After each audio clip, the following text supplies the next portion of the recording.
అసలు మీ మనసులో అలాంటి ఉద్దేశమే లేనప్పుకుంటానని చెప్పారా? లేదంటే చెప్పండి.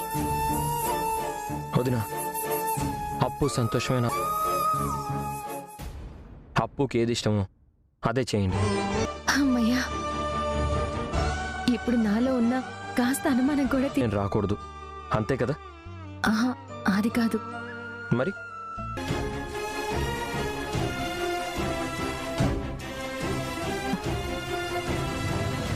మీ జీవితం కూడా స్థిరపడుతుంది. ఉన్నాను, మీరేం అడుగుతున్నారు? నా మనసుకి లేదు కవి గారు, మీ పెళ్లి బాధ్యత నేనే తీసుకున్నాను. మీరన్నీ చూసి కూడా ఎలా అడగగలుగుతున్నారు? నేను అడిగిన మాట కవి గారు, నా మాటకి మీరే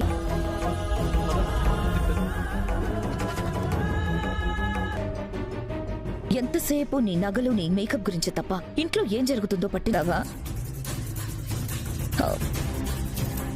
ఈ కోపం నా ఇంటికి కళ్యాణ్ కూడా వచ్చేశాడు. మరి ఒప్పించిందో లేదో కనుక్కున్నావా?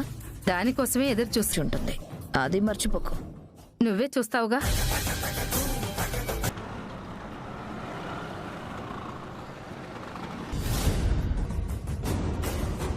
అక్క, నాకిప్పుడేం వద్దు.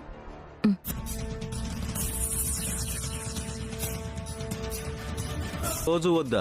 ఇప్పుడొద్దు. మరేం కావాలి ధాన్యలక్ష్మి? కావ్య గారు, మీరు టీ అడిగారు కదా, మర్చిపోయాను. నేను పెట్టి తీసుకుని వస్తాను. పిలిచారా? అప్పుడు నేను ఎక్కడున్నాను? ఇక్కడే ఉన్నావు. మరి నీ బుర్ర కూడా బానే పనిచేస్తుందే. బాగా కడిగాం. ఆకాశం అంకులే కాదు పాపం, కన్న కొడుకు కూడా విలువ ఇవ్వడం లేదన్నమాట. చెల్లుంది. ఆ పిల్ల వల్ల మాకు ప్రమాదం రాకూడదు కాబట్టి. అప్పుడు మనసులో అప్పు లేదు. ఆ సంగతి నాకు కవిగారే చెప్పారు. అయితే వాణ్ణి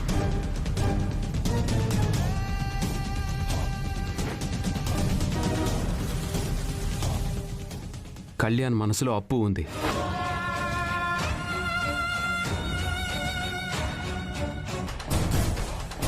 ఇంకొకటి కూడా చెప్తాను, రెండోసారి అడగకుండా జాగ్రత్త. అప్పు ఉందని నాకు అర్థమైంది.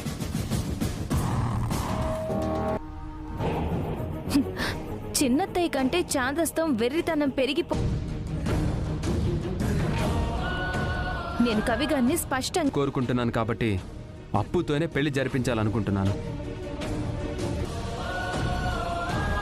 ఏంటిది?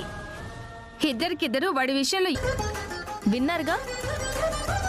మీరు నేను ఎంత వాదించుకున్నా చూద్దాం చిన్నత్తయ్య గారు ఏ నిర్ణయం తీసుకుంటారు.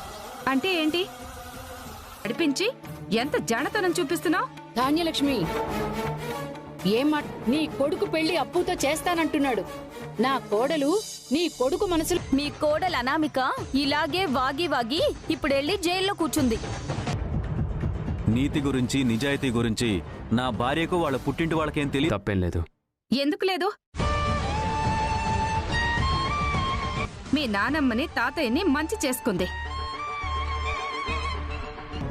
ఇక నిన్నైతే ఏకంగా కొంగున కట్టేసుకుంది.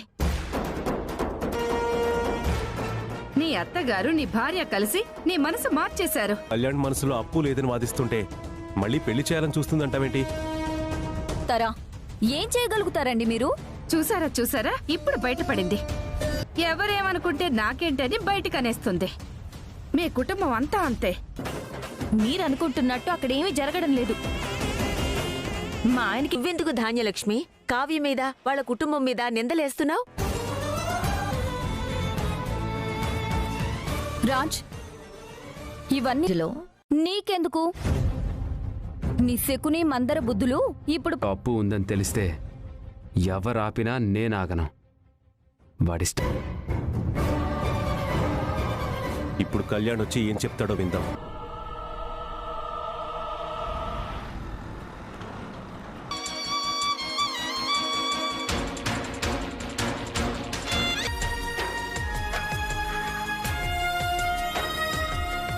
అనుకోవాలని అనుకోవడం లేదా? చెప్పు.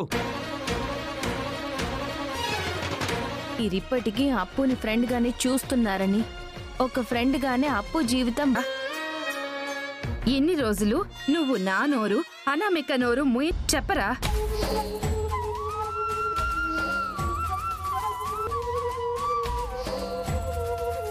ఇది నీ జీవితం బాగుంటుందో బాగా ఆలోచించి చెప్పు. ఇప్పుడు చెప్పు, నీ నిర్ణయం ఏంటి? వాళ్ళు చెప్తున్నారు అసలు అప్పుకి ఏం కావాలో ఎవరూ ఆలోచించడం లేదు. ఈ ఇంట్లో ఒకరికొకరికి అభిప్రాయ భేదాలు వస్తాయి. అది చెప్పు ముందు. లేదు లేదు లేదు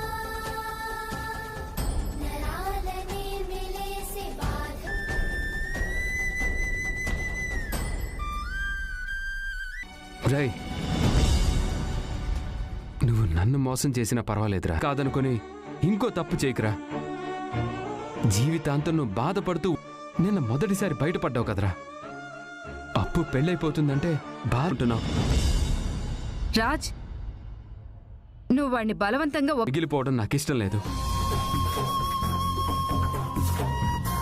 లేదా క్లియర్గా చెప్పరా, నీకు నేనున్నాను. అలాంటిదేం లేదన్నా. వాడు మన ఇంటికి రావచ్చు, కానీ ఒక స్నేహితురాలకి పెళ్ళైతే, అందులోనూ ఆమె నాతో గాని నేను తనతో గాని ఎప్పట్లా మాట్లాడుకోలేము. ఈ విషయంలో ఏమైనా అనగలదా? అంటే నేను ఊరుకుంటానా? ఇంకేం మాట్లాడుతున్నా? ఇవ్వాలి. ఏమో, మీరిద్దరూ ఈ ఇంటి కోడలు ఎలా అయ్యారు? ఈ ఇంట్లో